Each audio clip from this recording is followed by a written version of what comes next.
Hello and welcome back to my YouTube channel. My name is Ioana. I'm very pleased that you guys here. We are continuing to review books, and in today's video we're gonna review this wonderful book of Patty Ashley, PhD, LPC, from Authentically Architects in Boulder, Colorado. Wow. PaceyPublishing.com. So this is a beautiful book. It's called Shame Informed Therapy. And I feel like this book is created more for therapists and not for just regular people. But it's very interesting how this book is structured. I really think that this book is very useful. And I'm gonna repass the most important things: shame informed therapy.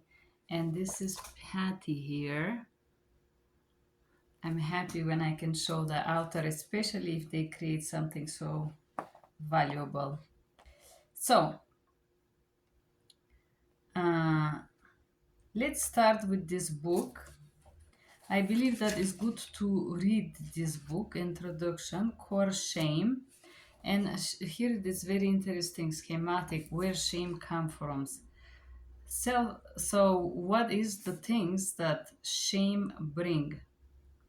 Secrets, addiction, self-harm, anxiety, minimization, intellectualization, codependency, projecting, perfectionism, grandiosity, narcissism, gossip, blaming, rage, jealousy, judgment, contempt, isolation, depression, people pleasing, defiance, guilt.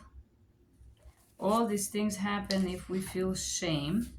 Definition, research, implication for shame informed therapy. Children come into the world like a packet of seeds with no cover in the front. It is our job, very much like guardians, to provide adequate water, air, light to make them walk. It's not our job to raise a rose into a carnation or carnation into a rose. So, very interesting. What is core shame? Shame isn't a quiet gray cloud. Shame is drowning man who claws his way on the top of you, scratching and tearing your skin, pushing you under the surface.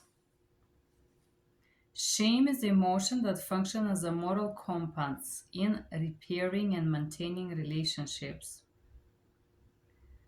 For example, repeated loss of connection with a primary caregiver during childhood can negatively impact the brain development and lead to internalization of what is known as a core shame. Shame with attachments.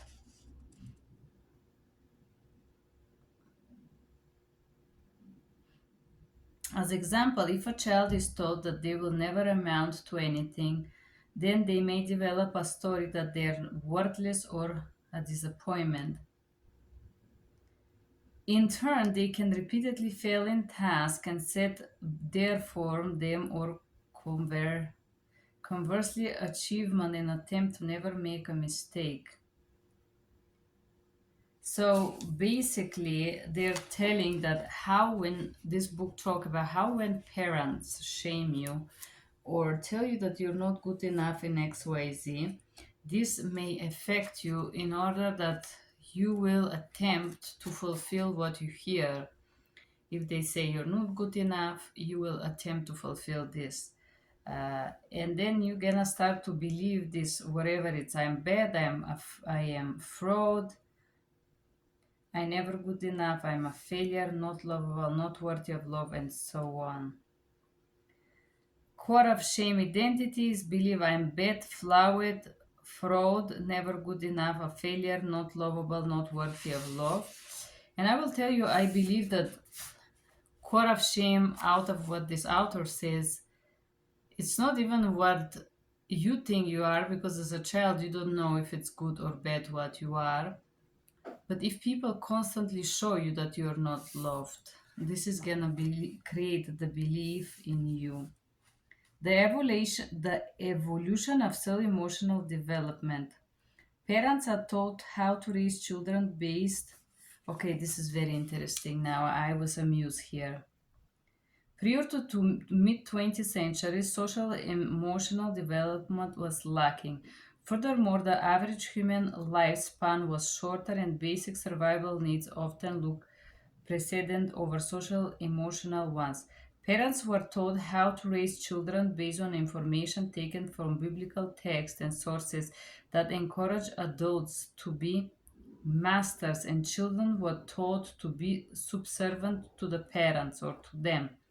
In 18th century, children relating textbook taught parents that all feelings are bad, and children were consistently punished for expressing feelings. Miller, 1983. Parents are taught that they should discourage high self-esteem, not respond to child needs, be cold and severe to better prepare children for life, not respect children, not be tender or doting with children, break their will and the child before he or she is old enough to remember. Miller, 1983. So a lot of children were basically educated in extremely abusive manner. The attempt was to break them. According to Paget's theory of cognitive development, children under the age of 7 can distinguish fantasy from reality. Therefore, the messages that parents or caregivers give to the child seem real, and the child equates those messages as truth. This is that is what happened, and the international witnessed it in a grocery store. Okay, so I would repeat what is more interesting here. It's again 1969. Children are unable to distinguish real reality from the reality that the parents train them or teach them. Basically, this means if your parents tell you lies, you believe lies, right? This is very interesting. I believe this, and this is true as well, because you as a child does not have a critical mind develop, and you don't know if there is other reality different from what your parent tells you. So all you know is what your caregiver provides. Forgive me, to you as an information. Not good enough messages learned as a child. Basically, how your parents train you to believe that you're not good enough, although the book doesn't say it. And there is bunch of I'm not good enough. You should be ashamed. Stop crying before I give you something to cry. Don't be angry. Get over yourself. Be happy. Stop attitude. You need to respect me. Give this person XYZ a kiss. Children should be seen, not heard. Do it because I say so. You're getting too big for your breeches. You look ugly. You're fat. Why can't you be more like your brother? You're so selfish. You should be grateful for what you have. Don't be such a crybaby. You'll go blind if you masturbate. Sexual shaming here. Aren't you little know it all? Who do you think you are? Act your age, not your shoe size. You're an idiot. You're clumsy. You're bum. You're whore. Uh, you're crazy. Grow up. Suck it up. Why don't you have a boyfriend? You're a mess. And then says write your own. So basically, this portion to the book refers so you can write all these limiting or shameful things that you heard about yourself and the person who tell you that in your age. I did not read this book, but I have done a similar training. You can purchase it in this channel. How to stop telling yourself a lie. And portion of this include the situations where your parents tell you something related to a specific action, and do you believe this was true, and how do you experience it, and now as adult can you elaborate that? So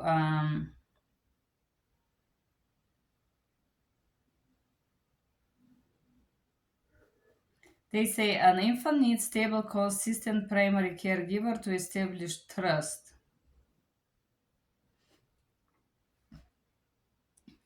And what is the optimal? Okay, but I did not live in optimal reality. Then it says initiative versus guilt, 3 to 5 years. The perspective is interpersonal skills play interacting with others. When they preserve adequate opinions, play, sense of initiative, and confidence making decisions develop. In industry versus inferiority, 5 to 12 years in early school at school, children learn how to read, write, and math problems and accomplish their academic tasks. And there is sense of inferiority when you compare to others. Ego identity versus role confusion. A sense of identity is formed based on the explorations, beliefs, values, goals that are different for each child. Intimacy versus isolation, 18 to 40. Um, if individuals are able to satisfy in a loving relationship, this can provide them with sense of intimacy, commitment, safety within relationships. Then exercise, generativity versus stagnation, bigger picture, ego integrity versus despair, 64 age. So this book is more like a training for therapists. Neurobiology of shame, and talks about how shame affect the nervous system. There is a little portion here talk how it affect neuroception, how when a client are in stage of co-regulation, therapists can help them rewrite a new narrative of the shame and what gives them the ability to find more self-compassion with process to restoring. Basically, she called restoring. Okay, let's read another portion.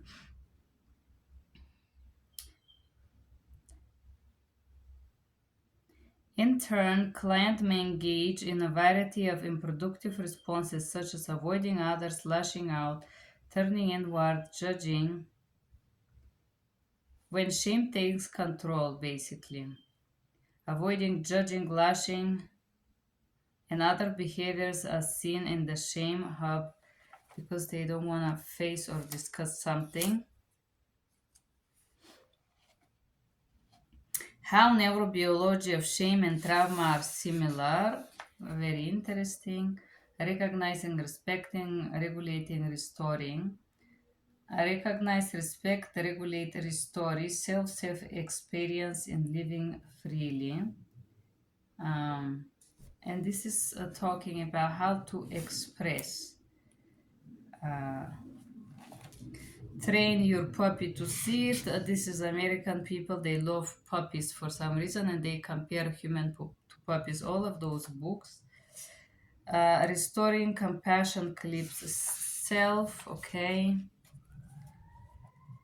Take a deep sea dive. Situation, emotion, aspiration.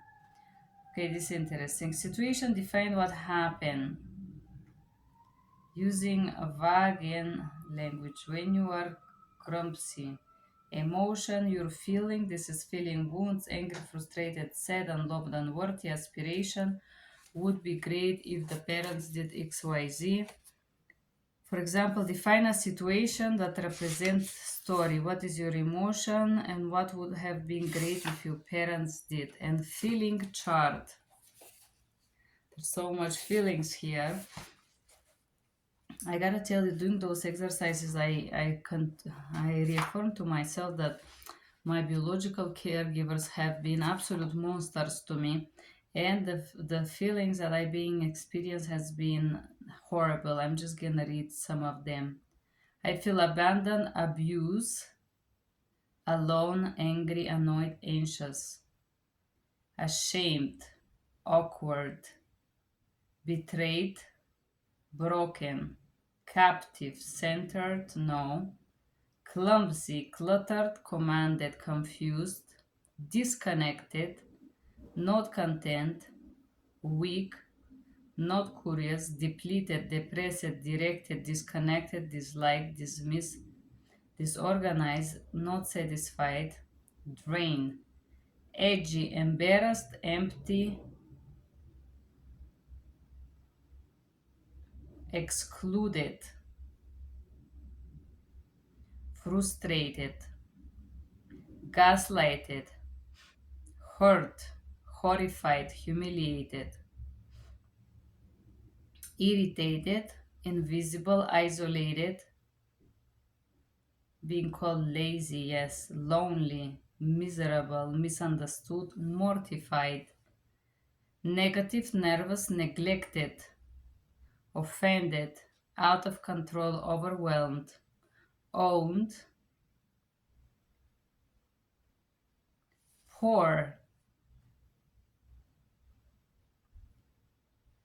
pushed, put down,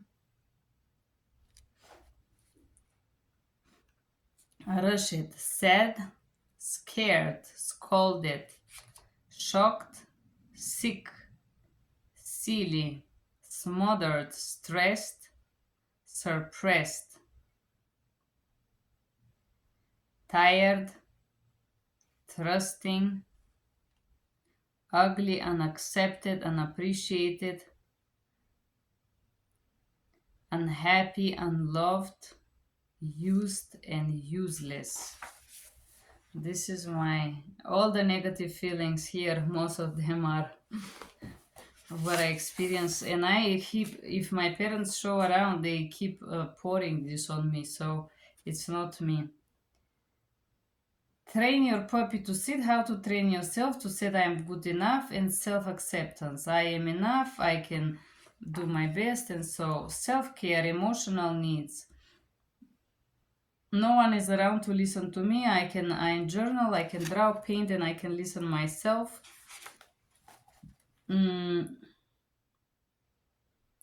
Expressing emotions to move old patterns out of the body. All feelings are okay and all behaviors are not okay. Finding self place and ways to express emotions without hurting yourself or anyone else require finding a healthy outlet for emotional expression. Some examples of healthy outlets are writing, journaling, creating arts, and whatnot. So I want to read this portion. All emotions are okay, all behaviors are not. Just in case you have a rageous, abusive family like mine, it's good that you read this few times. Okay, empathy in the therapy room. What is empathy? In 1990, scientists discovered neurons that fire in the prefrontal cortex in response to another person's experience, which are now known as a mirror neurons. Mirror neurons, and some people have zero of those mirror neurons and they have zero empathy. That's my opinion. Okay. Vulnerable. Working with core shame requires being vulnerable and willing to engage deeply with clients, but also as a person, I believe, with yourself before clients. In the treatment process, clinicians must witness much the client effect with curiosity, acceptance, empathy, and all of this. Self-awareness is a key navigating those situations. And this is very good book for therapists and how to navigate those emotions, because if you are empath and a therapist, you probably would feel shame as well, and then you will not be very good as therapist. Also, there is another thing that I like to share here. Just because somebody is therapist doesn't mean that they are healthy. That's another thing that it's worth mentioning. Personal interest inventory. In order to get better, they said your interests, what you like: music, dance, sports, team sports, movement, art, craft, table games, outdoors, community activities, social club, literacy, volunteer work. What is your uh, and there we have a values worksheet. I did something similar with this guy called Matt from Australia. He have developed an entire training called the ladder of your values, and And while you do this, in order to have integrity, basically, you have to act based on your values, no? And here we have a different values: achievement, adventure, authority, accountability, ambition, authenticity, autonomy, balance, beauty, belonging, boldness, compassion, challenge, caring, commitment, cooperation, collaboration, citizenship, community, competency, contribution, creativity, curiosity, courage, contempt, confidence, connection, fairness, faith, family. Okay, all of this. You can read the book itself.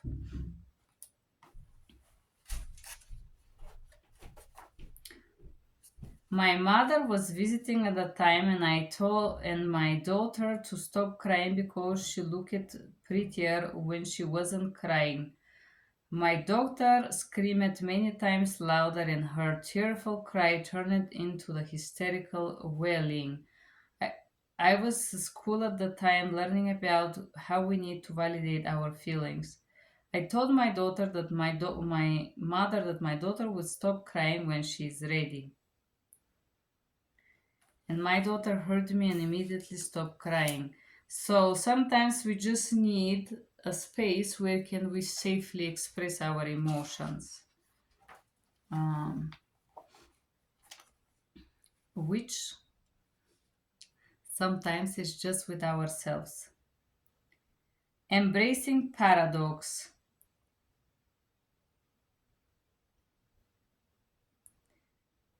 However, sadness is normal part of life, and trying to talk someone out of their feeling can have the opposite effect by making it worse.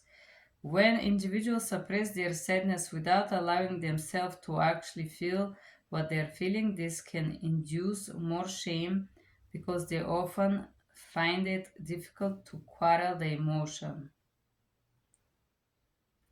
Instead of, it's more effective to try to help the client to pinpoint source of their grief and depression. Basically, she's saying just because you do therapy does not mean that you have to pretend to be happy, and you could be sad. I am sorry that happened. We all have bad things or unpleasant things happen to us. Sometimes bad things were done to us, and sometimes we did the bad things. Make a list of people who may need to forgive. You need to forgive and why. Next, make a list of things that you need to forgive yourself and possibly who may be asked for forgiveness. This is a very good exercise. I did something similar before I have read this book. Um, but I did something quite different from what this thing is saying. But this is a very good journal book training you to list a thing that you need to forgive. I am enough meditation. Here we have, and then there is no greater agony than bearing in an whole story inside of you. There are three typical responses to shame: moving away, which includes behaviors such as isolation and avoidance; moving toward, which involves people pleasing and codependency; moving against, which means lashing out, fighting back, or hurting others.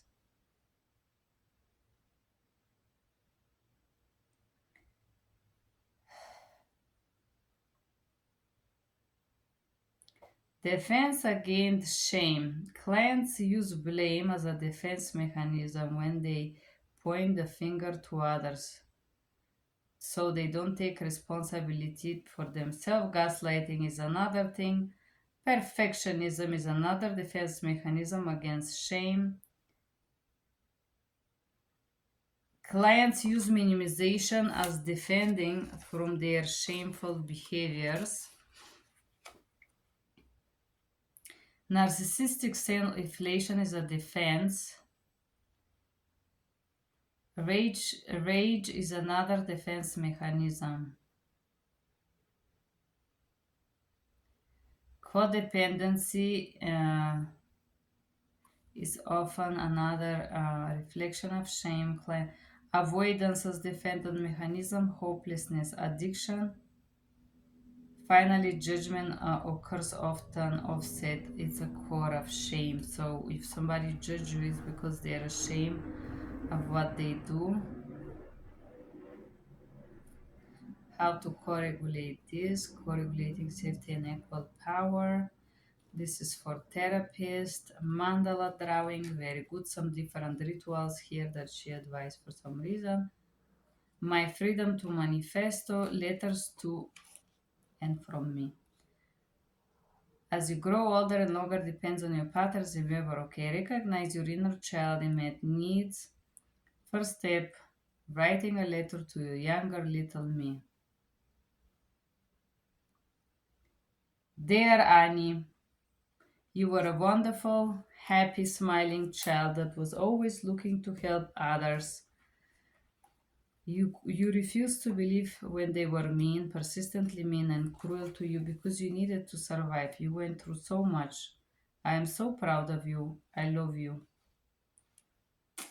I just did this for myself. You guys can do it. And that's about the book and the hero journey and bibliography and a love note to self. I advise you to do these exercises. It's beautiful. Shame informed therapy. I don't think it's fully shame informed because this book does not explore different situations when we feel shame and who shame us and why they shame us and how to accept this and how to overcome it. It's a good book despite everything that says it's not related necessarily to shame, but does give a great like therapy methodics to overcome things that you may be stuck with. I do recommend this book. Thank you for being here. Bye bye.